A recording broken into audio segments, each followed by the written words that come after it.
옛날 옛적 강원도 깊은 산골짜기에 집채만한 집을 짓고 사는 호랑이 한 마리가 살았습니다. 그놈 눈빛 한 번이면 날아가는 새도 떨어지고 포효 한 번이면 온 산천초목이 벌벌 떨었지요. 그런데 여러분, 이 무시무시한 영물이 사람 앞에서 눈물을 흘렸다는 이야기 들어보셨습니까? 오늘 들려드릴 이야기는 짐승보다 못한 사람도 많다는 이 세상에 짐승마저 무릎 꿇린 어느 며느리의 지극한 정성에 관한 이야기입니다. 때는 조선 중기 어느 이름 모를 마을에 며느리 순례가 살고 있었습니다. 집안 형편이라곤 구멍난 창우지 사이로 황소바람이 드나드는 처지였지만 순례는 늘 웃음을 잃지 않았지요. 일찍이 남편을 여의고 홀로 되신 시어머니를 친어머니보다 더 극진히 모셨기 때문입니다. 어머니, 오늘 시장에서 깨묵을 조금 얻어왔어요. 얼른 드셔보세요. 순례는 제 입에 들어갈 밥은 굶어도 시어머니 상에는 비린 생선 토막이라도 올리려 애를 썼습니다. 동네 사람들은 그런 순례를 보며 저런 효부가 어디 있느라며 칭송이 하지만 호사다 말아랬던가요? 유난히도 추웠던 그해 겨울, 평화롭던 이 집에 검은 그림자가 드리우기 시작했습니다. 하룻밤 사이에 눈이 무릎까지 쌓이던 어느 날이었습니다. 평소 정정하시던 시어머니가 갑자기 정신을 잃고 쓰러지신 겁니다. 의원을 불러보려 해도 폭설에 길은 막혔고 산골짜기 가난한 집엔 약한 첩 지을 돈조차 없었지요.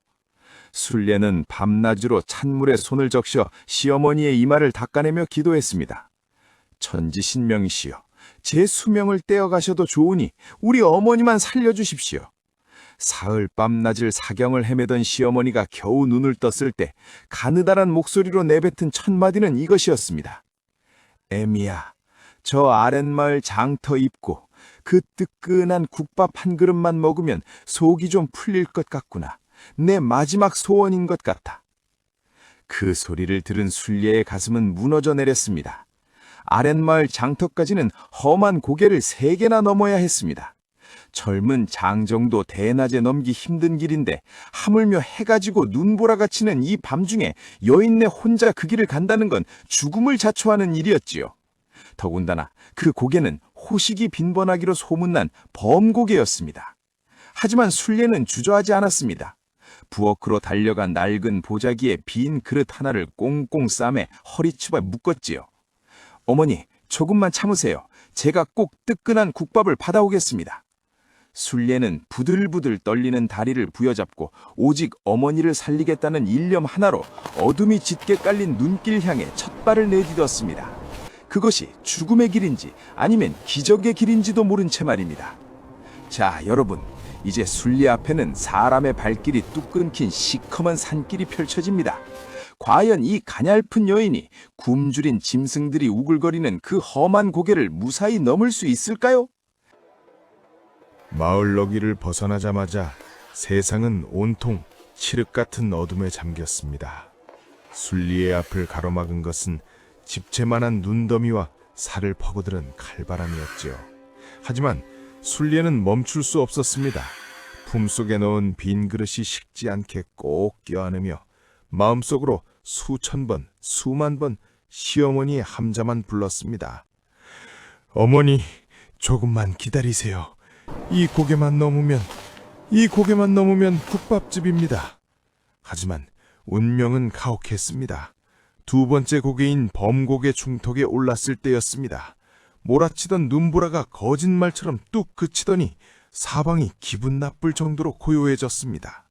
숲속의 짐승들조차 숨을 죽인 그 정막 속에서 순례의 등 뒤로 크르릉 하는 낮은 진동음이 들려왔습니다. 순례가 굳어버린 몸을 간신히 돌려 뒤를 보았습니다. 거기에는 사람이 감히 상상도 못할 괴물이 서 있었습니다. 어둠 속에서도 형형하게 빛나는 2개의 노란 불빛, 그것은 등불이 아니라 이 산의 주인인 산군의 눈이었습니다. 호랑이가 한 발짝 다가올 때마다 눈이 푹푹 꺼지는 소리가 천둥 소리처럼 순리의 귓가를 때렸습니다. 놈의 몸집은 황소보다 컸고 입을 벌릴 때마다 새하얀 김과 함께 피비린내가 섞인 입김이 뿜어져 나왔지요. 순례는 그만 다리에 힘이 풀려 주저앉아 버리고 말았습니다. 아, 이제 나는 여기서 죽는구나. 우리 어머니 국밥 한 그릇 못 해드리고 이렇게 죽는구나. 죽음의 공포가 온몸을 감쌌습니다. 호랑이가 커다란 앞발을 들어 순리의 어깨를 툭 쳤습니다. 당장이라도 목덜미를 물어뜯을 기세였지요. 그런데 그 순간 순리의 머릿속에는 오로지 방 안에서 가쁜 숨을 몰아쉬던 시어머니의 얼굴만 떠올랐습니다. 순례는 갑자기 호랑이의 앞발을 덥석 붙잡았습니다. 그리고는 통곡하며 소리쳤습니다. 산신령님, 산신령님, 저를 잡아드셔도 좋습니다. 제 살점이 필요하시면 지금 당장 다 내어드리겠습니다. 하지만 제발 부탁입니다. 우리 어머니 저 아랫마을 국밥 한 그릇 드시는 것만 보고 다시 올 테니 그때까지만 기다려주시면 안 되겠습니까? 순례는 품 안에서 꽁꽁 싸맨 빈 그릇을 꺼내 보였습니다. 이 그릇에 국밥 한 그릇만 담아다 어머니 입에 넣어드리면 저는 여한이 없습니다. 그때는 제 팔로 이 고기에 다시 와서 당신의 먹이가 되어드리겠습니다. 제발 한 번만 길을 터주십시오. 참으로 기묘한 일이었습니다. 순리의 통곡 소리가 산울림이 되어 퍼지자 당장이라도 달려들 것 같던 호랑이가 동작을 멈추었습니다. 놈은 순리의 눈을 빤히 들여다보더니 코를 킁킁거리며 순리가 든 빈 그릇에 머리를 갖다 대는 게 아니겠습니까? 순리의 얼굴에는 공포 대신 간절함이 서린 눈물이 흘렀고 그 눈물 한 방울이 호랑이의 콧등에 떨어졌습니다. 그러자 이 무시무시한 짐승의 눈가에도 기이한 경련이 일더니 커다란 눈망울에 이슬 같은 눈물이 맺혀 뚝 떨어졌습니다. 짐승도 안 것입니다. 이 여인의 말이 거짓이 아니라는 것을, 그리고 이 세상 무엇보다 뜨거운 효심이라는 것이 무엇인지를 말입니다. 자, 여러분, 굶주린 호랑이가 먹잇감 앞에서 눈물을 흘리다니요. 믿기 힘든 광경이지만 산신령도 감복했다는 이야기가 바로 여기서 시작됩니다. 호랑이는 이제 입을 벌리는 대신 순리 앞에 등을 낮게 수그렸습니다. 마치 어서 내 등에 타라 말이지요. 살다 이런 구경 보신 적 있으십니까? 무시무시한 집채만한 호랑이가 여인을 등에 태우고 눈 덮인 산길을 나는 듯이 달리기 시작했습니다. 순례는 호랑이의 억센 털을 움켜쥐고 눈을 질끈 감았지요. 살을 내는 듯한 추위도 잊었습니다. 호랑이의 몸에서 뿜어져 나오는 뜨거운 열기가 순례의 얼어붙은 몸을 녹여주고 있었으니까요. 보통 사람 걸음으로 2시간은 좋게 걸릴 험한 고갯길을 산군은 단 몇 번의 도약으로 가로질러 버렸습니다. 어느덧 산밑 장터 어귀, 호랑이는 마을 입구 커다란 당산나무 아래에 순례를 내려놓았습니다. 그리고는 낮게 한번 포효하더니 어둠 속으로 몸을 숨겼지요. 마치 어서 다녀오너라, 내가 여기서 기다리마 라고 말하는 듯 했습니다. 순례는 정신없이 국밥집으로 뛰어들어갔습니다. 주모! 국밥 한 그릇만 말아주세요. 아주 뜨겁게. 우리 어머니 드실 거니까 고기도 듬뿍 넣어서 한 그릇만 내어주세요. 자닥께서 나온 주모는 산발이 된 채 눈 속에 굴른 순례를 보고 깜짝 놀랐습니다. 아이고, 이 밤중에 이 눈을 뚫고 고개를 넘어왔단 말이냐. 네가 살아서 온 게 기적이로구나. 주모는 순례의 사정이 딱해 국밥 그릇이 넘치도록 고기와 국물을 담아주었습니다. 순례는 그 뜨거운 놋그릇을 보자기에 싸서 가슴팍 깊숙이 품었습니다. 그릇의 뜨거움에 가슴팍 살이 데이는 것 같았지만 순례는 오히려 행복했습니다. 이 온기가 식기 전에 어머니께 닿을 수만 있다면 살이 타들어가는 고통쯤은 아무것도 아니었지요. 어머니, 조금만 기다리세요. 이제 다 됐습니다. 이제 살 수 있어요. 순례가 다시 당산나무 아래로 돌아오자 어둠 속에서 다시금 그 노란 눈동자가 나타났습니다. 호랑이는 약속을 지킨 것입니다. 다시 호랑이의 등에 올라탄 순례. 이번엔 갈 때보다 더 마음이 급했습니다.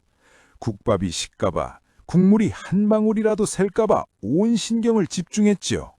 산군은 그런 순례의 마음을 아는지 올 때보다 더 부드럽고 빠르게 산등성이를 탔습니다. 달빛 아래 비친 호랑이와 여인의 그림자가 하얀 눈밭 위를 길게 수놓았습니다. 짐승과 인간이 오직 효라는 이름 아래 하나가 된 조산 땅 어디에서도 볼 수 없었던 기적 같은 밤이었지요. 여러분, 정성이 지극하면 하늘도 감동한다더니 그 말이 딱 맞지 않습니까? 상군 덕분에 순례는 눈 깜짝할 사이에 다시 집마당에 발을 디딜 수 있었습니다.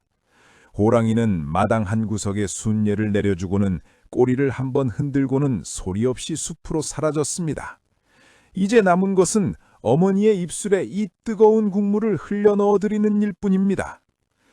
드디어 어머니의 입가에 닿은 국밥 한 수저. 죽음의 문턱에서 시어머니는 다시 눈을 뜰 수 있을까요?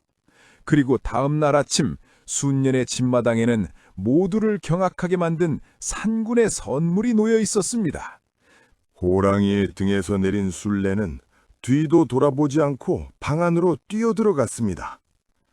품 안의 국밥 그릇은 여전히 순례의 심장만큼이나 뜨거웠죠. 순례는 떨리는 손으로 국밥 한 수저를 정성껏 떠서 가쁜 숨을 몰아쉬는 시어머니의 마른 입술 사이에 조심스레 흘려 넣어드렸습니다. 어머니, 정신 차려보세요. 어머니가 드시고 싶다던 그 국밥이에요. 제발 한 모금만 넘겨보세요. 신기한 일이었지요. 죽은 듯 미동도 없던 시어머니의 목을 떼가 꿀꺽하고 움직이더니 감겼던 눈이 파르르 떨리며 천천히 떠지는 게 아니겠습니까? 뜨끈한 국물이 들어가자 시어머니의 얼굴에 마법처럼 생기가 돌기 시작했습니다. 한 수저, 두 수저, 국밥 한 그릇을 비워낼 때마다 시어머니의 손발에 온기가 돌았고 마침내 굽었던 허리를 펴고 앉아 순례의 손을 꼭 잡으셨습니다. 혜미야, 내가 꿈을 꾼 것이냐? 이 눈보라치는 밤에 그 먼 길을 어떻게 다녀왔어? 네 옷은 왜 이리 엉망이고 네 손은 왜 이렇게 얼었느냐?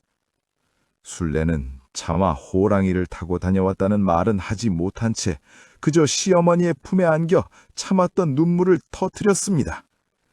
그 눈물은 공포의 눈물이 아니라 어머니를 살렸다는 안도와 기쁨의 눈물이었지요.